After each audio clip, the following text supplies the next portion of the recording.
2,000 years ago, at the dawn of the first century, the world was ruled from Rome, and Rome was in turmoil.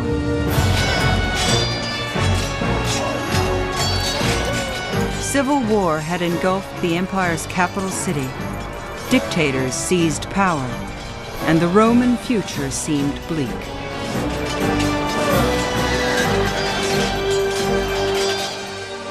But from the chaos, the Roman Empire would rise stronger and more dazzling than ever before. Within a few short years, it would stretch from Britain across Europe to southern Egypt, from North Africa around the Mediterranean to the Middle East. It would embrace hundreds of languages and religions, and would till those diverse cultures into a rich soil from which Western civilization would grow. Rome would become the world's first and most enduring superpower, spanning continents and epochs.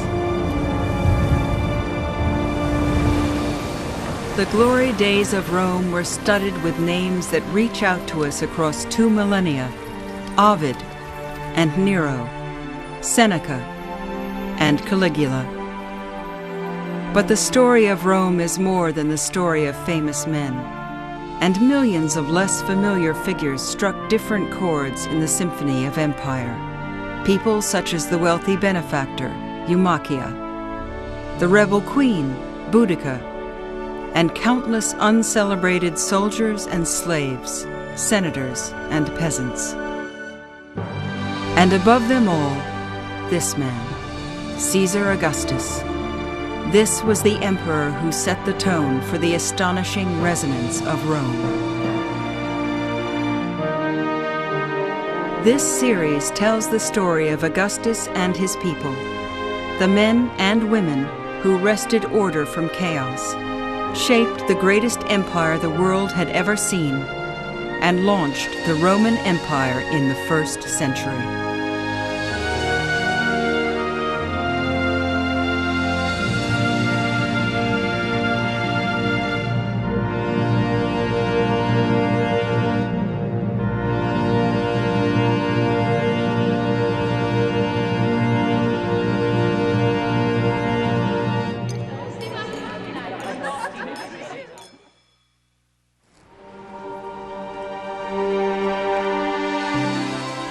"2,000 years after Egypt's pharaohs reigned supreme, 400 years after the flowering of Greek culture, 300 years after Alexander the Great, a boy named Octavian was born in a small Italian town. The child would one day be called Augustus, and his birth, one ancient historian tells us, would be gilded by legend. His father, leading an army through distant lands, went to a sacred grove, seeking prophecy on the boy's future. When wine was poured on the altar, flames shot up to heaven, a sign seen only once before by Alexander the Great. The priest declared that Augustus would be ruler of the world.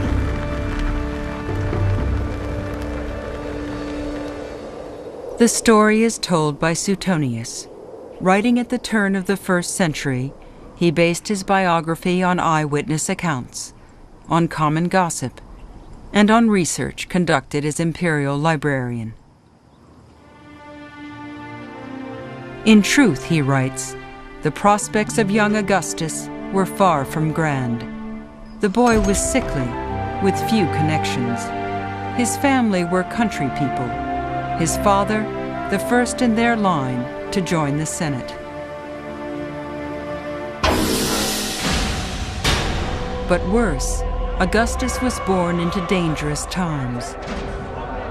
Civil war had flared for decades. Feuding nobles, many controlling large armies, fought to gain power for themselves. And Rome's traditions of open government were often trampled underfoot. So too were innocent bystanders.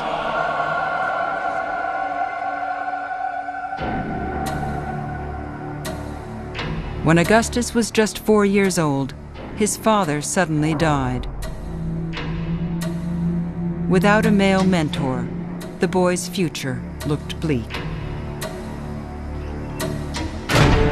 But in 49 BC, when he was 13, Augustus's fortune took a dramatic turn. For in that year, his great-uncle, Julius Caesar, gained the upper hand on the battlefield. Leading an army across the Rubicon River, Caesar declared himself master of Rome and ruler of an empire still aspiring to greatness. At the time of Julius Caesar, the Roman Empire was a little bit like a boy who's reached 6 feet tall, and yet he's only 14 or 15 years old. He's not yet a man. The externals of empire were there. The armies were there. The Romans governed most of the coast of the Mediterranean, with the exception of Egypt. However, they had not yet learned to bring that into a functioning organism.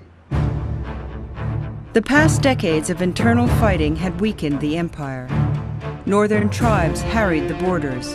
Enemies were confronting Rome in the east, and the province of Spain threatened to break free. Julius Caesar moved quickly to bolster the frontiers and his own legacy. Caesar had no heir, so when Augustus completed a dangerous mission, Caesar adopted the teenager in his will. Augustus realized here was a tremendous opportunity. Mind you, he had no military training, but he was the heir of the greatest political figure that was on the Roman sky literally at that time, and he cashed in on it. It was a heady opportunity for Augustus, but also a perilous challenge. For in 44 BC, foreigners were not the only threat to stability.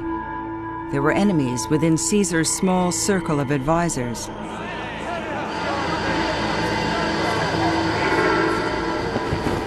They murdered Caesar at a meeting of the Senate. For the second time in his life, Augustus lost a father. But now on the verge of manhood, he thrust himself into the maelstrom of Roman politics. The death of Julius Caesar was not just a turning point in Augustus's life, it was a turning point in world history. He was extremely young at this time, only in his 19th year. And yet, when he knew that he had been made Caesar's heir, he immediately took up the political legacy of Caesar and entered the mainstream of Roman politics, didn't hesitate to try to avenge his father, but that meant, of course, stepping onto the stage of politics, raising an army, and immediately immersing himself in a contest for supreme political power at Rome. He displayed brutality against enemy prisoners. Once, when a father and son were begging for their lives, he ordered they should draw lots to determine which would be executed. The father offered himself, and so was killed. Because of this, the son committed suicide. Augustus watched them both die. Suetonius describes the crisis as trial by fire, and Augustus didn't flinch from the task. He formed a strategic alliance with Mark Antony, a powerful general who also wanted supremacy. Together, they massacred their enemies in the capital. Then they pursued their rivals to the shores of Greece, where they fought and won two of the bloodiest battles in Roman history. When the carnage ended, the empire was theirs. Augustus and Antony divided the spoils of war.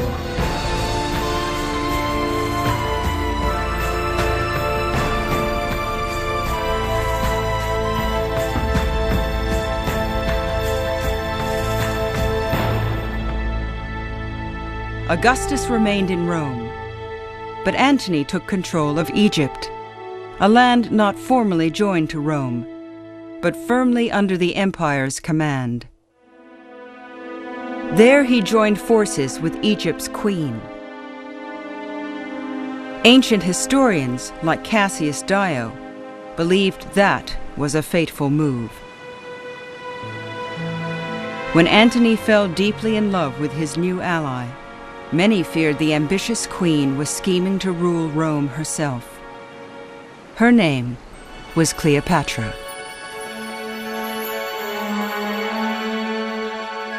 Cleopatra's brazen desire for passion and wealth was insatiable. By love, she had made herself Queen of Egypt. But she failed in her goal to become Queen of the Romans. Cleopatra did not enjoy a good press in Rome. What really irritated people about Cleopatra is that she was a powerful woman from the East and from a very wealthy country with a monarchic system of government. And she therefore symbolized lack of moderation, lack of control, frenzy, fury, everything that Rome tried not to be. Cleopatra and Antony were cast as the leaders of the evil empire. Antony's alliance with Augustus withered. He and Cleopatra mobilized, but Augustus struck first. The poet Virgil later cast the battle as an epic struggle of East against West. Standing high on the stern, Augustus leads the Italians into battle, carrying with him the might of the Senate and the people. Opposing him with barbarian wealth is Antony, suited for battle. He carries with him the powers of the Orient, and, to the scandal of all, his Egyptian wife. Their monstrous divinities raise weapons against our noble Roman gods.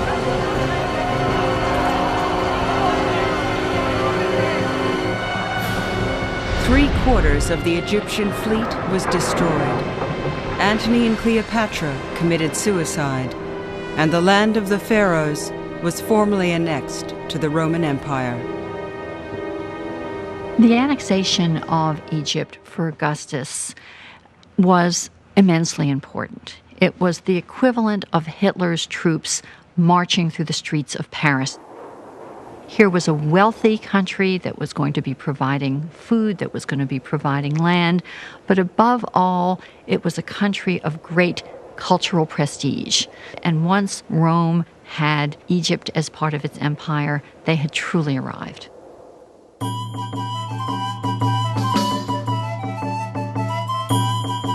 There is nothing that men can wish from the gods, nothing the gods can do for men which Augustus, when he returned to the city, did not do for the Republic, the Roman people, and the entire world. Civil wars were finished, foreign wars ended, and everywhere the fury of arms was put to rest. Upon Augustus's return to a war-torn Rome in 29 BC, the city went wild with enthusiasm. The triumphant general vowed to restore peace and security. It was a promise he would keep. The victory of Augustus launched a period of stunning cultural vitality, of religious renewal, and of economic well-being that spread throughout the empire. It would be called the Pax Romana, the Peace of Rome.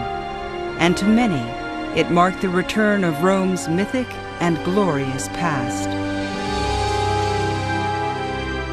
But Augustus himself would never return to the past. He was now a hardened 32-year-old man, the sole ruler of the Greco-Roman world, Rome's first emperor. Victory had been costly, but the greatest challenge still lay ahead.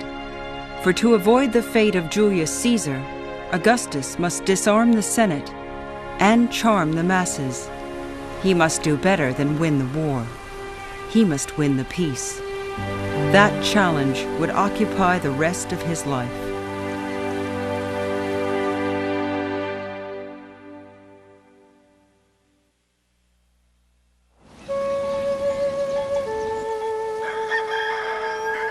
Let me step forward, clear my throat, and announce that I am a native of Solmo, a few days' journey eastward from Rome. While Augustus fought his way to the pinnacle of power, a boy named Ovid was coming of age under less demanding circumstances. I was the second son, a year to the day younger than my brother. We always had 2 cakes on the birthday we shared, and were close in other ways as well. We studied together, and then went up to Rome to seek our fortunes. I used to waste my time trying to write verses. Our father called it waste. He disapproved of any pursuit where you couldn't earn a decent living, and always used to say, Homer died poor.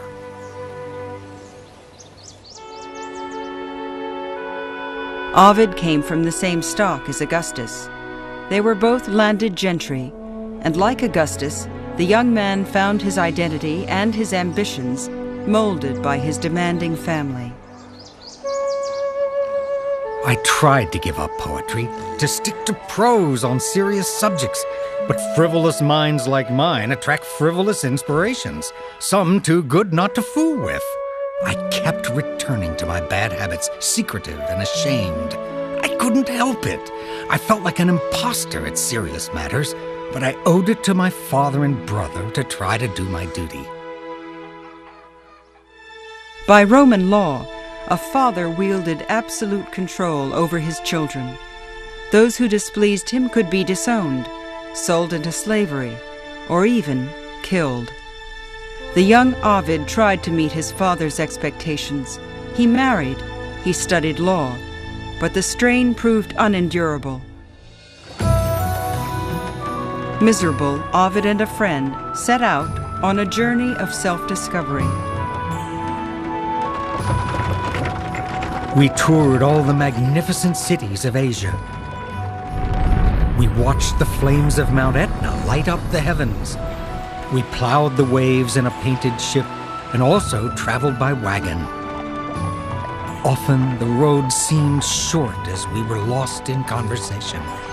When we walked, our words outnumbered our steps, and we had too much to say, even for the long evenings of summer.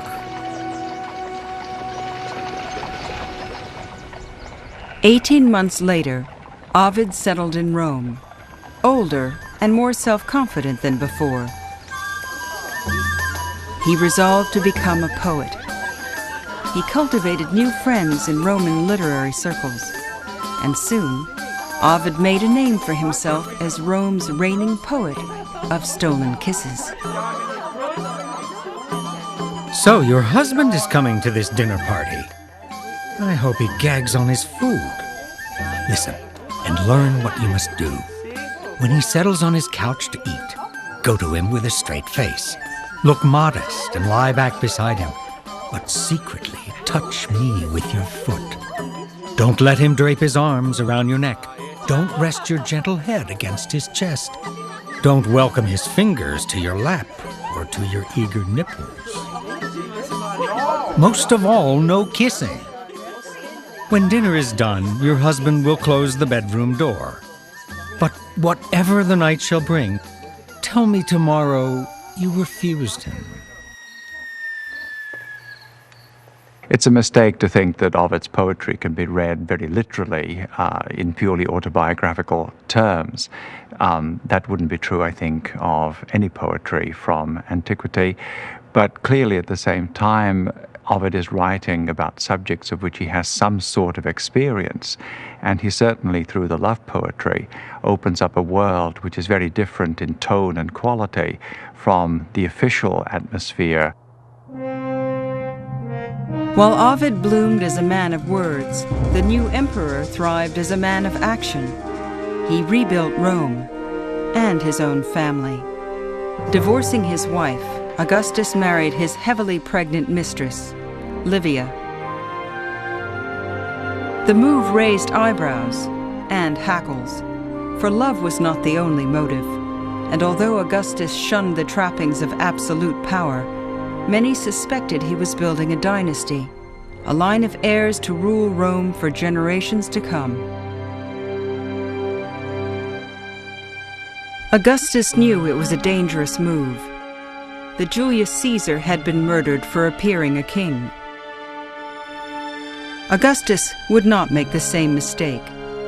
He relinquished high office and struck a delicate balance between fact and fiction. Having by universal consent acquired control of all affairs, I transferred government to the Senate and the people of Rome. Augustus was a very cagey political leader because he pretended to be restoring all of these Republican political traditions, and in fact, what he was running was a full-fledged dynastic monarchy. Augustus conquered Cantabria, Aquitania, Pannonia, Dalmatia, and all of Illyricum, as well as Rhaetia.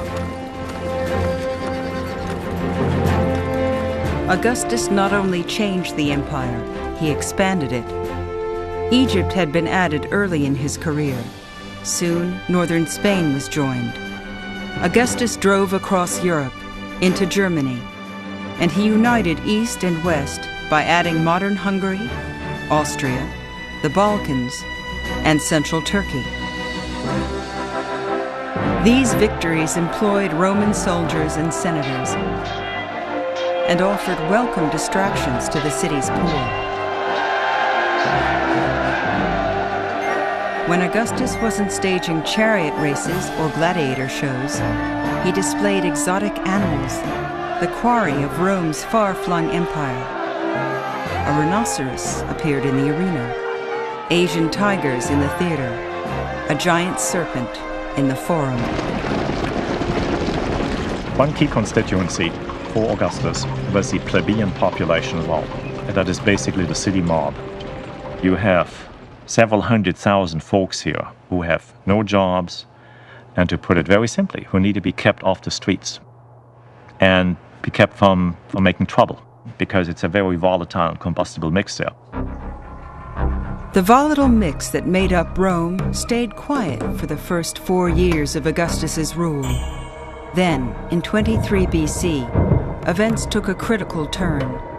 Cassius Dio writes that a series of disasters convinced the people that Augustus needed not less power, but more. The city was flooded by the overflowing river, and many things were struck by lightning. Then a plague passed through Italy, and no one could work the land. The Romans thought these misfortunes were caused because Augustus had relinquished his office. They wished to appoint him dictator. A mob barricaded the Senate inside its building and, threatening to burn them alive, forced the Senate to vote Augustus absolute ruler. The demands threatened to unsettle the emperor's precarious political balance. Augustus fell to his knees before the rioters. He tore his toga and beat his chest. He promised the mob that he would personally take control of the grain supply, but Augustus refused to be called a dictator. The crowd disbanded, but the lesson was clear. Augustus was riding a tiger. To keep order on the frontiers, the streets, and the Senate was a superhuman task, and superhuman skills were needed. Luckily for Rome, Augustus had them. Then something very fortuitous happens. Halley's Comet shows up. And the word is given out by Augustus. This is the soul of Julius Caesar ascending into heaven. So from this point on, he is called Julius Caesar the Divine. Politically, it became very potent, because what does Augustus do at this point? On all his coinage, on all his writings, and all his symbols, whatever, he puts out the words DF, Son of the Divine. And it's really quite an asset in politics to be the son of the divine. Their modern politicians, I think, would be very jealous of being able to do that. Augustus enhanced his pious new identity with stories of his lean habits. It was said that he lived in a modest house and slept on a low bed, that he ate common foods, coarse bread, common cheese, and sometimes even less. My dear Tiberius, not even a Jew observes a fast as diligently on the Sabbath as I have today. I ate nothing until the early hours of evening, when I nibbled 2 bites before my rub-down. Moral change, Augustus began to argue, was the enemy of Rome.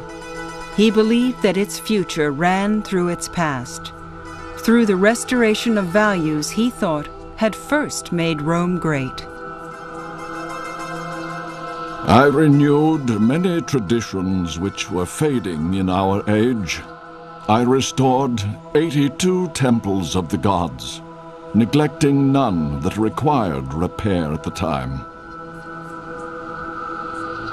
In public, Augustus led by example. He sacrificed animals in traditional rituals, and he re-established traditional social rules. New laws assigned theater seats by social rank.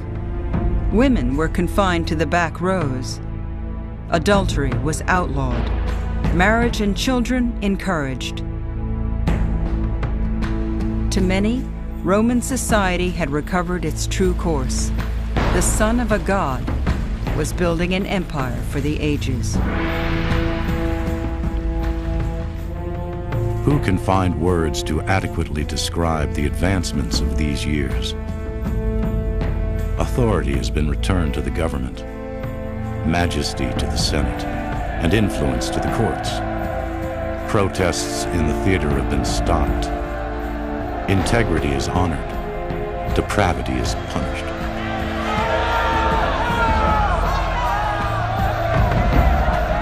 But amid the applause, there were also cries of protest. The emperor's new traditionalism rankled friends and enemies alike. It even rankled his own daughter, Julia. Long a pawn of family politics, Julia assumed that she was exempt from her father's stringent views. She was wrong. And in the coming years, Augustus, the son of a god, would have to confront Augustus, the father.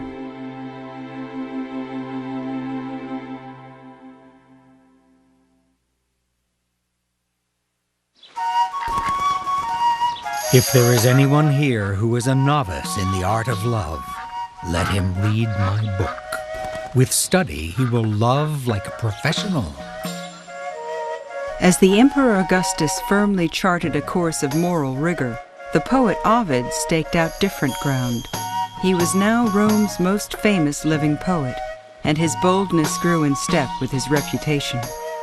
Having all but exhausted the conventions of love poetry, he decided to stretch them. He began composing a manual of practical tips on adultery. Step 1. Stroll under a shady colonnade. Don't miss the shrine of Adonis, but the theater is your best hunting ground. There you'll find women to satisfy any desire. Just as ants come and go, so the cultured ladies swarm to the games. They come for the show, and to make a show of themselves. There are so many, I often reel from the choice. Many Romans yearned to follow their emperor back to the good old days of stern Roman virtue, but others reveled in the promises of Rome's newfound peace. Ovid was one of them. To the youthful poet, old limits seemed meaningless. Do not doubt you can have any girl you wish. Some give in, others resist, but all love to be propositioned. And even if you fail, rejection doesn't hurt. But why should you fail? Women always welcome pleasure and find novelty exciting. Indeed, the earlier civil wars had unleashed enormous social change. Some women had gained political clout, new rights, and new freedoms. Tradition holds that one such woman was Julia, the emperor's only child. Julia had a love of letters and was well educated, a given in that family. She also had a gentle nature and no cruel intentions. Together, these brought her great esteem as a woman. Julia didn't reject traditional values wholesale.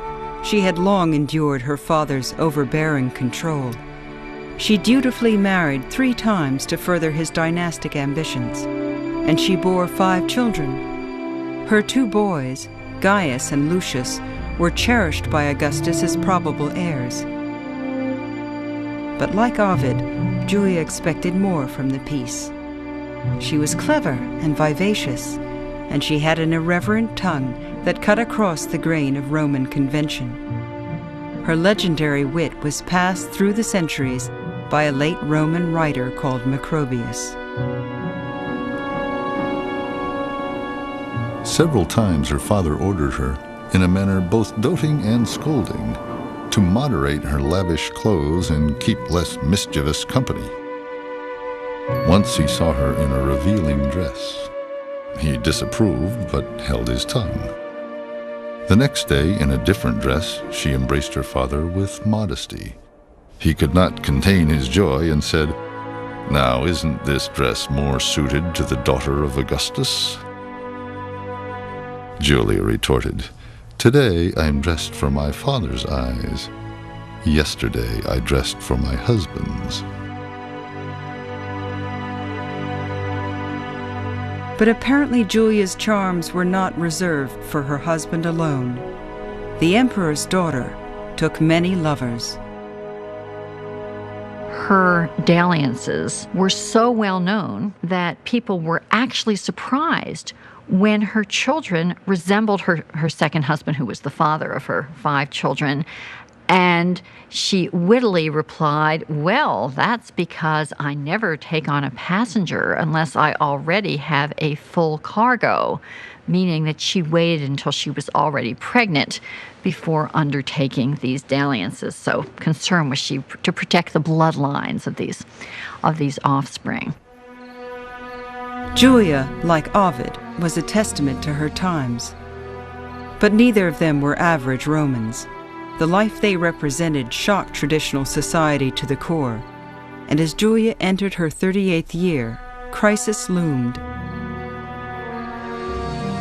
In that year, a scandal broke out in the emperor's own home.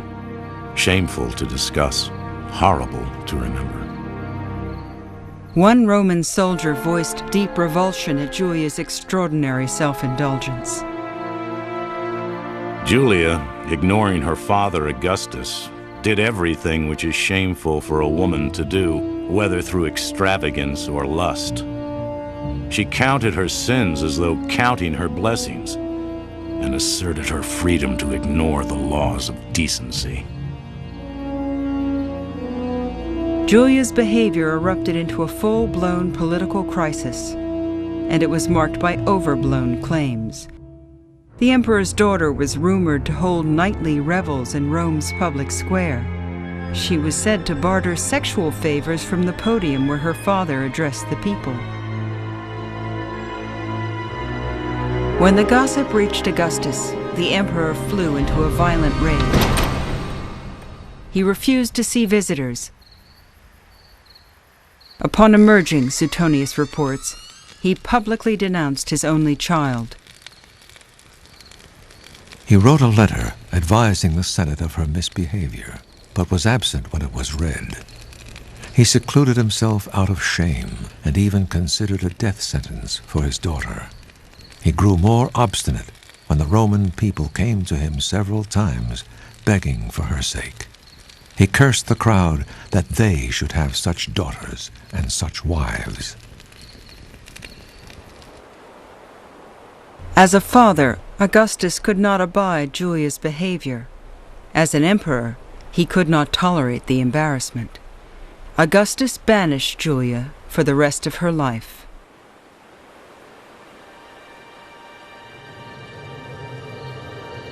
I was going to pass over the ways a clever girl might elude a husband or watchful guard.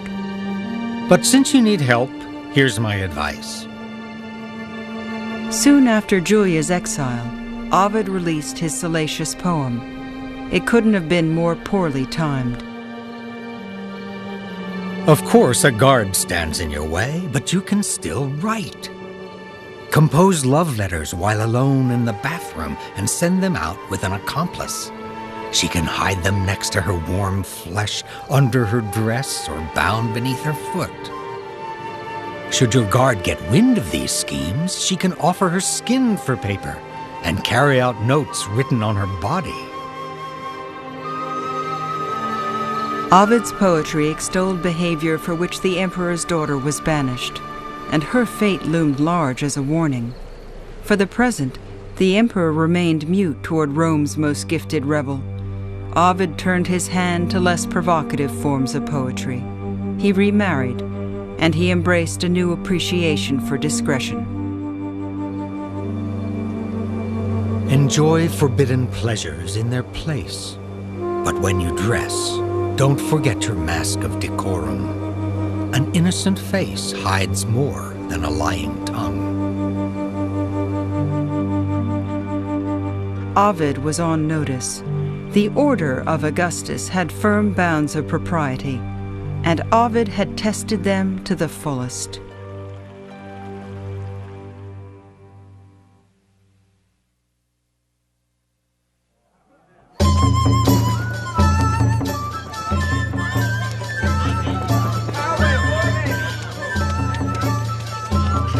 Now consider the dangers of night.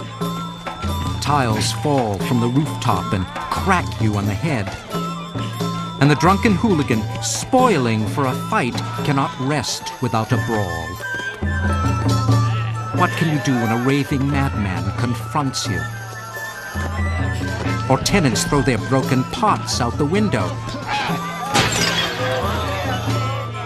You're courting disaster if you go to dinner before writing your will.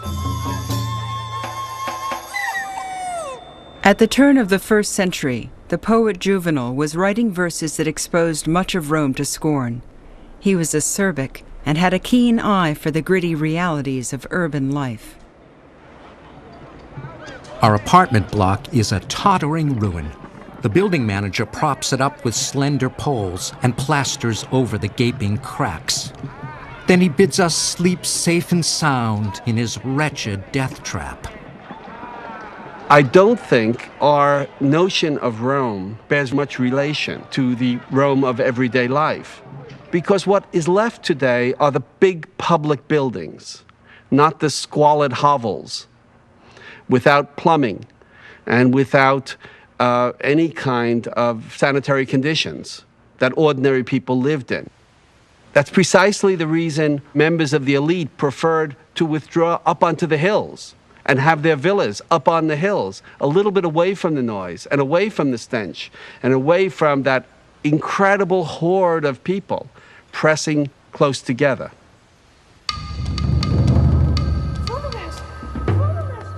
I would love to live where there are no fears in the dark of night.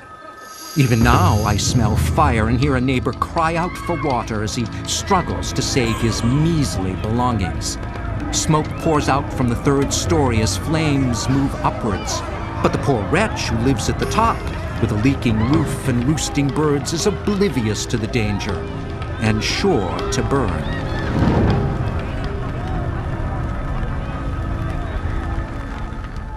In the year 4 in the imperial palace, the Emperor Augustus also lost sleep, but not from fear of fire. Now an old man of 66, Augustus had lost much of his youthful vigor. His vision had faded in his left eye. His teeth were few, widely spaced, and worn down. His hair wispy and yellowed. His skin was irritated by scratching and vehement scraping, so that he had chronic rough spots resembling ringworm.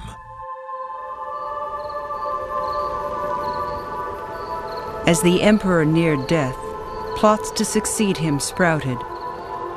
His grandsons and intended heirs had both died unexpectedly, and the emperor himself lived under constant threat of assassination.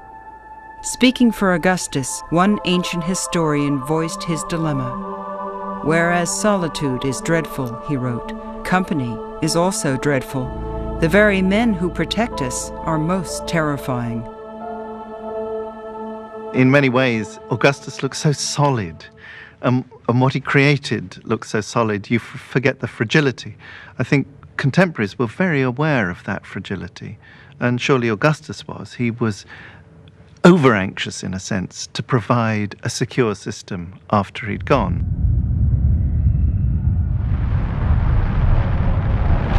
At this time, there were unusually strong earthquakes. The Tiber pulled down the bridge and flooded the city for 7 days. There was a partial eclipse of the sun, and famine developed. Ancient historians report that natural disasters predicted political ones, and indeed, the emperor's difficulties seemed to be mounting fast. In the year 6, soldiers, the backbone of the empire, refused to re-enlist without a pay raise. New funds had to be found. Then, fire swept parts of the capital. A reluctant Augustus turned to taxation. It was a dangerous tactic, and the emperor knew it. Fearing a coup, Augustus dispersed potential enemies. He recessed the courts and disbanded the Senate. He even dismissed his own retinue. Still, Rome remained on edge. The mob, distressed by the famine and the taxes after the fire, were unsettled. They openly discussed rebellion. When night fell, they hung seditious posters.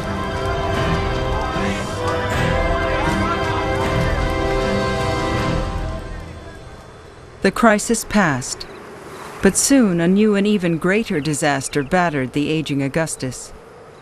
It began in Germany, a land of fiercely independent tribes, and to the Roman eye, rugged barbarism. The region had been recently conquered, and Roman customs were taking root, or so they thought. The barbarians had not forgotten their ancient traditions, their free way of life, or the power of arms. But as long as they were assimilated slowly, they did not realize they were changing and did not resist Roman influence. That peaceful evolution stopped, however, in the year 9, the year an arrogant young general called Quintilius Varus became commander of the Rhine army and brought an iron fist to the province. He forced more drastic change on the barbarians, and among other things, he dealt with them as if they were slaves of the Romans, and exacted money as if they were his subjects. Varus disastrously miscalculated the extent of Roman control and misjudged German compliance. A trusted German chieftain organized a full-scale revolt and lured Varus's troops into a trap, deep in unfamiliar terrain.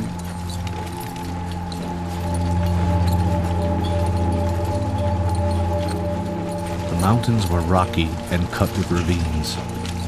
The trees were dense and tall, so that the Romans were struggling to make progress.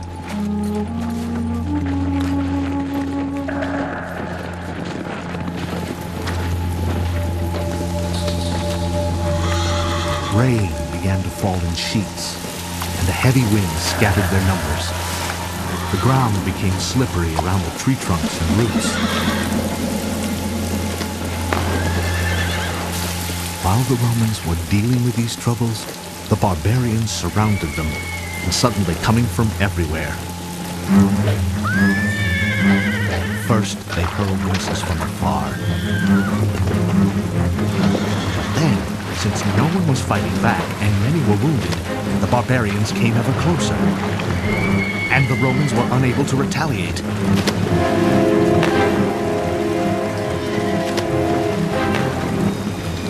They kept crashing into each other in the trees.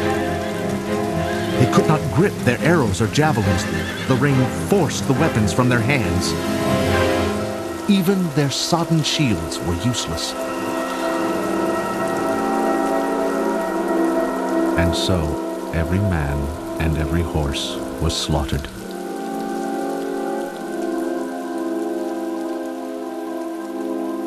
Three legions were massacred, a tenth of Rome's army. Augustus, his biographer reports, was traumatized. They say he was so disturbed that for several months he let his hair and beard grow, and would sometimes bash his head on doors and cry out, "Quintilius Varus, give me back my legions."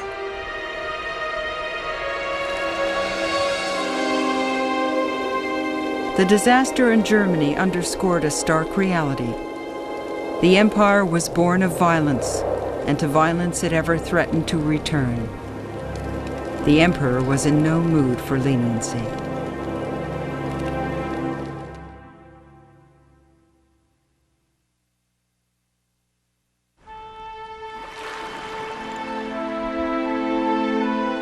Believe me, love's climax of pleasure should not be rushed, but savored. And when you reach those places your woman loves to have touched, don't let shame get in the way. Don't back off. You'll see her eyes shine with a trembling light, as when the sun glitters on rippling water. She'll moan and murmur sweet words just right for the game. But don't outpace your mistress, or let her leave you in the dust. Rush to the finish line in unison. When man and woman collapse together, they both win. That's the greatest prize. Ovid's sizzling words gripped Rome when they were first published, but a decade later they would return to haunt him. For the patience of the Emperor Augustus had reached its lowest point. Beleaguered, he saw plots in every corner, anarchy in every act of disobedience. Blaming the subversive book, Augustus banished Ovid from Rome.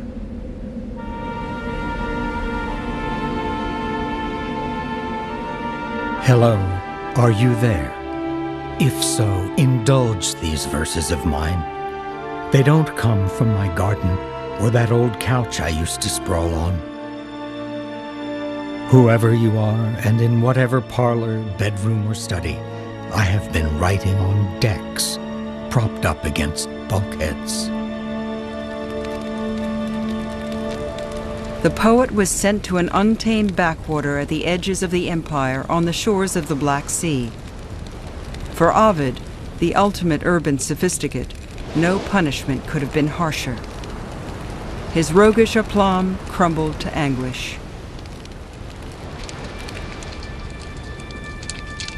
When night falls here, I think of that other night, when I was cast out into the endless gloom. We managed to laugh once or twice, as my wife found in some old trunk odd pieces of clothing.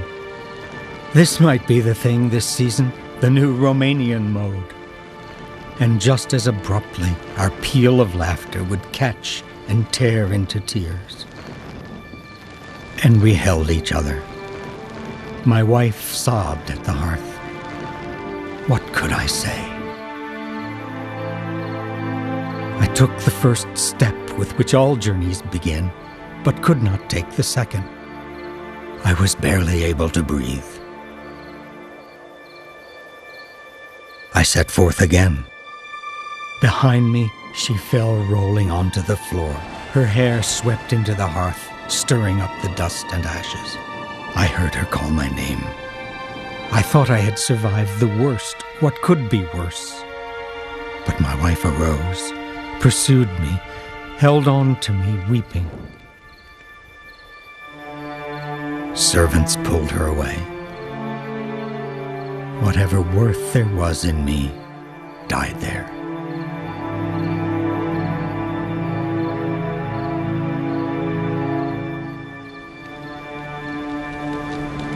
Ovid was sure his talents would bring him home.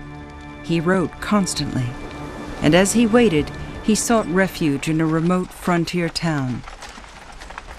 When the temperatures dropped, Ovid wrote, wine froze in its vessels, the river in its banks. Across the ice thundered hostile horsemen, plundering and killing. It was a brutal life, Ovid wrote home from exile, a side of the empire that few Romans ever saw. Beyond these rickety walls, there's no safety. And inside, it's hardly better. Barbarians live in most of the houses.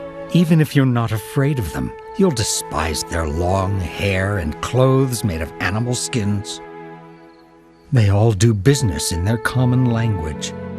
I have to communicate with gestures. I am understood by no one, and the stupid peasants insult my Latin words. They heckle me to my face and mock my exile.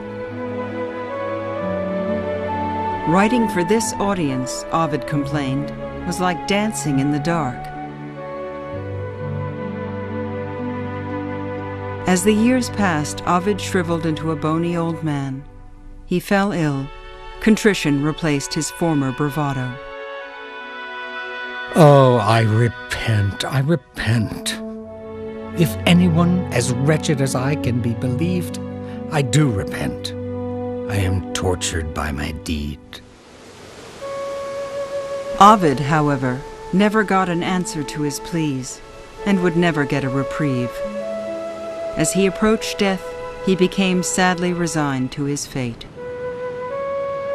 Look at me. I yearn for my country, my home, and for you. I've lost everything that I once had. But I still have my talent. Emperors have no jurisdiction over that. My fame will survive, even after I am gone.